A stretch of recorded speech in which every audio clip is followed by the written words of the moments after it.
है कि class 12th UP board में आपको पास होने के लिए कितने नंबर चाहिए होंगे और आपको सम्माननीय डिस्टिंक्शन के साथ पास होने के लिए कितने अंक चाहिए होंगे, और अगर आपको डिस्ट्रिक्ट टॉपर लिस्ट या फिर यूपी टॉपर लिस्ट में नाम दर्ज कराना है, टॉप 3 या टॉप 10 में आना है, तब आपको कितने नंबर चाहिए होंगे। एक वीडियो मैंने इस पर बनाया था, लेकिन कुछ स्टूडेंट्स कमेंट कर रहे हैं कि भैया ये टॉपिक आप अच्छे से क्लियर करो।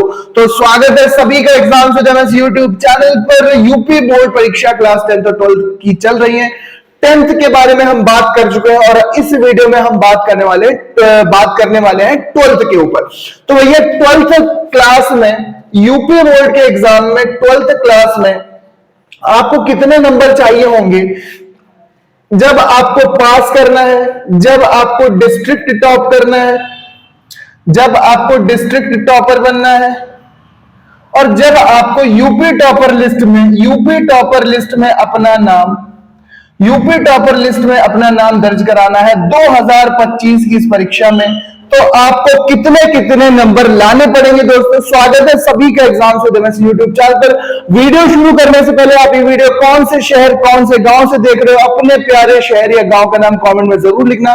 यूपी के कौन से जिले से आप ये वीडियो देख रहे हैं हमें कमेंट बॉक्स में बताना मत भूलिएगा।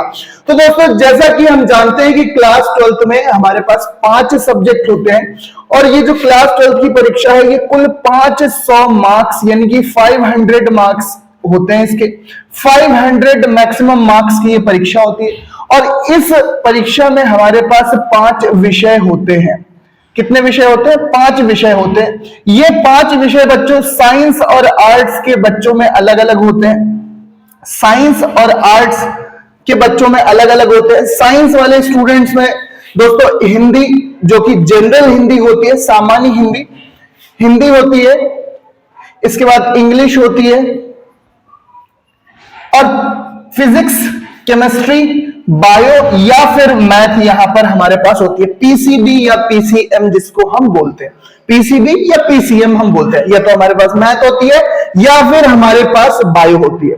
बच्चों आर्ट्स के सब्जेक्ट में क्या होता है कि आर्ट्स वाले स्टूडेंट्स के पास हिंदी रहती है, ठीक है, और ये हिंदी होती है, ये सामान्य हिंदी नहीं है, हिंदी होती है लिटरेचर वाली हिंदी, साहित्यिक हिंदी भी इसको बोलते हैं। हिंदी के बाद बच्चों इंग्लिश रहती है। इंग्लिश के बाद दोस्तों आपके कुछ सब्जेक्ट रहते हैं जैसे कि समाज शास्त्र आप इसको कहेंगे, नागरिक शास्त्र,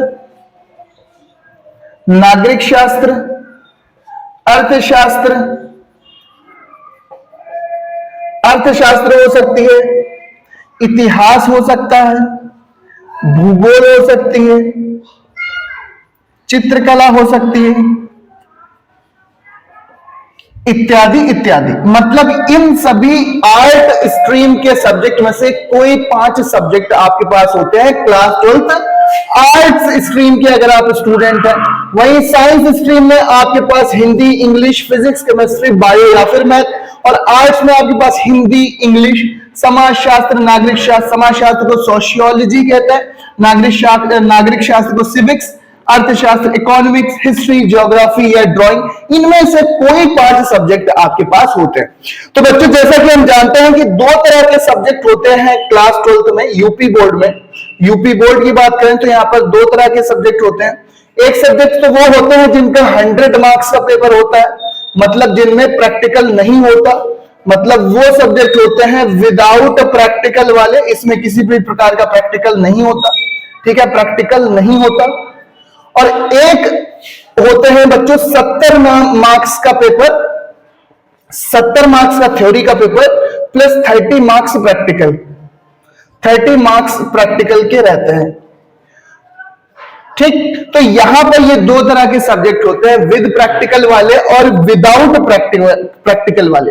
तो बच्चों जैसा कि हम जानते हैं 500 नंबर का पेपर है। जो 70 नंबर का पेपर किसका होता है? जिसमें प्रैक्टिकल होते हैं। फॉर एग्जांपल यहाँ पर फिजिक्स हो गया, केमिस्ट्री होगा, बायोलॉजी होगा, ज्योग्राफी में शायद प्रैक्टिकल होता है, ठीक है, कुछ और विषय में आर्ट स्ट्रीम के आर्ट सब्जेक्ट में भी प्रैक्टिकल होता है। तो उनका 70 नंबर का थ्योरी का पेपर होता है। तो इन 70 नंबर में, इन 70 मार्क्स के पेपर में अगर आपको थ्योरी वाले पेपर में पास होना है तो आपको मिनिमम 23 नंबर लाने होते हैं, 23 नंबर लाने होते हैं।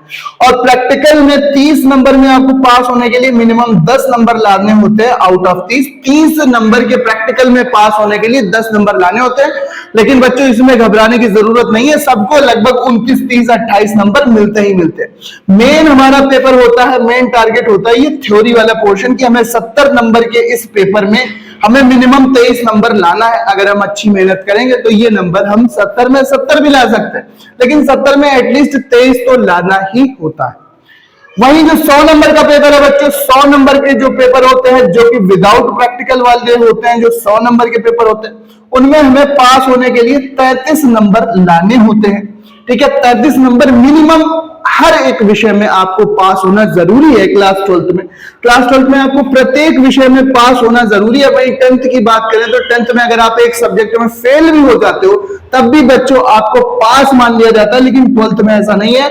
आपको हर एक विषय की थ्योरी और प्रैक्टिकल में पास होकर मतलब कुल 33 नंबर लाने होंगे 100 में, तब आपको पास माना जाएगा।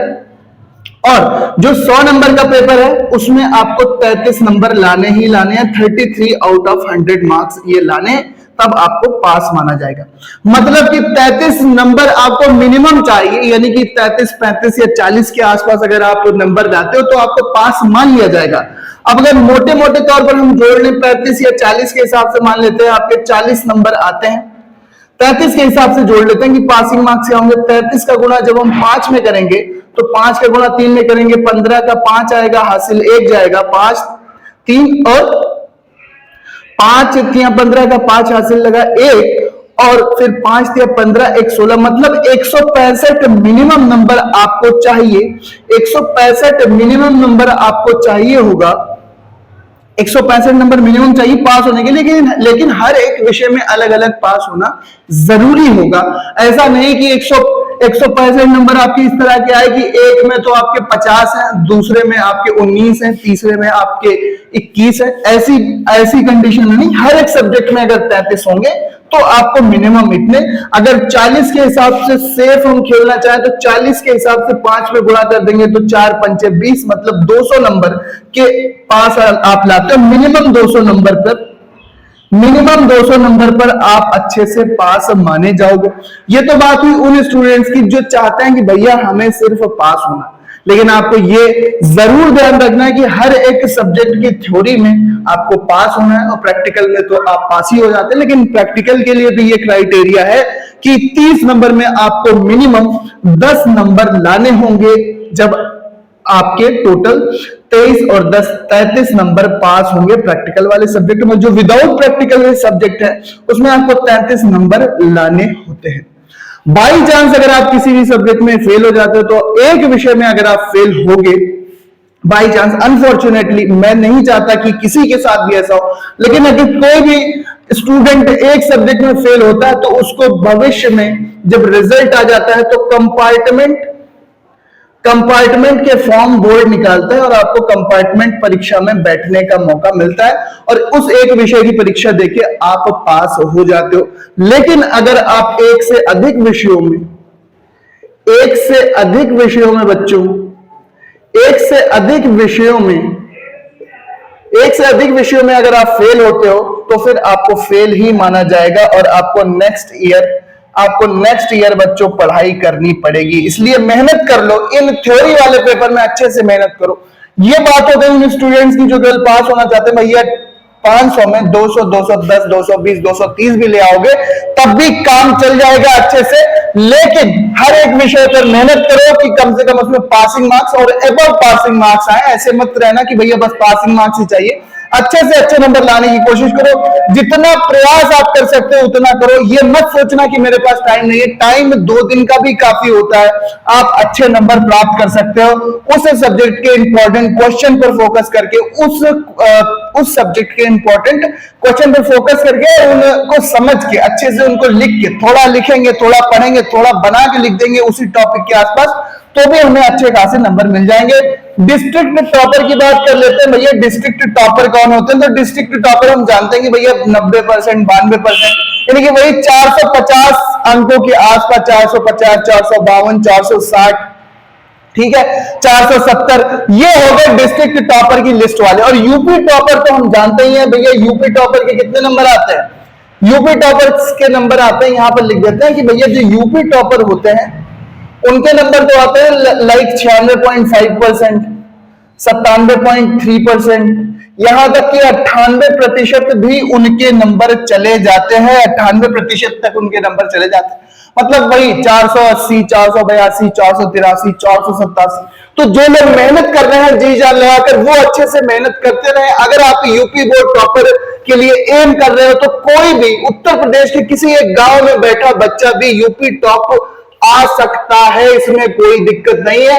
सारा स्टडी मटेरियल, सारे इंपॉर्टेंट क्वेश्चन यूट्यूब पर अवेलेबल है। आप अच्छे से पढ़ाई करते हो, मेहनत करते हो, बार बार रिवीजन करते हो, तो आपको 500 में 487, 485, 480 नंबर लाना कोई बड़ी बात नहीं है, आप भी यूपी टॉप कर सकते हो। तो दोस्तों जैसा कि हम आपको बताएंगे कि जो मेरा रिजल्ट था उसमें मुझको 443 अंक मिले थे आउट ऑफ 500 में। 443 अंक मिले थे आउट ऑफ 500 में। मुझे बहुत दुख हुआ था कि मेरे 88 लगभग 89% अंक रह गए थे, क्योंकि मेरी कुछ प्रॉब्लम हो गई थी जिससे मैं ज्यादा नहीं पढ़ पाया था। लेकिन अगर मैं थोड़ी और मेहनत करता तो मैं 90 प्लस भी कर सकता था। इसीलिए मैं आपको बता रहा हूं कि आप अगर अच्छे से मेहनत करोगे तो आप जरूर डिस्ट्रिक्ट टॉपर या यूपी टॉपर लिस्ट में जरूर आ जाओगे। जो बच्चे अनफॉर्चुनेटली किसी रीजन से नहीं पढ़ पाए हैं वो भी निराश ना हो। पासिंग मार्क्स से अच्छे मार्क्स से 200-250 नंबर तो भाई आपको मिल ही जाते हैं। अच्छे से मेहनत करो, अच्छे से पेपर दो, कहीं कुछ भी कोई भी टीचर आपको फेल नहीं करना चाहता, तो इस बात को माइंड से निकाल देंगे। सो मिलते हैं नेक्स्ट वीडियो में। सभी यूपी बोर्ड की परीक्षाओं के लिए आपको ढेर सारी शुभकामनाएं। इसी तरह से पढ़ते रहो, आगे बढ़ते रहो, हमारे चैनल्स के साथ जरूर जुड़ जाना। मैं आपको यहाँ पर कंपार्टमेंट एग्जाम वगैरह की भी जानकारी देने वाला हूँ नेक्स्ट, और भी important question, model paper, question paper मैं आपको यहाँ पर देता रहता हूँ, इसलिए चैनल के साथ जरूर जुड़ना। मिलते हैं नेक्स्ट वीडियो में। Thanks for watching and good luck, all the best, thank you and bye bye. अपने प्यारे जिले का नाम हमारे कमेंट बॉक्स में जरूर लिखना।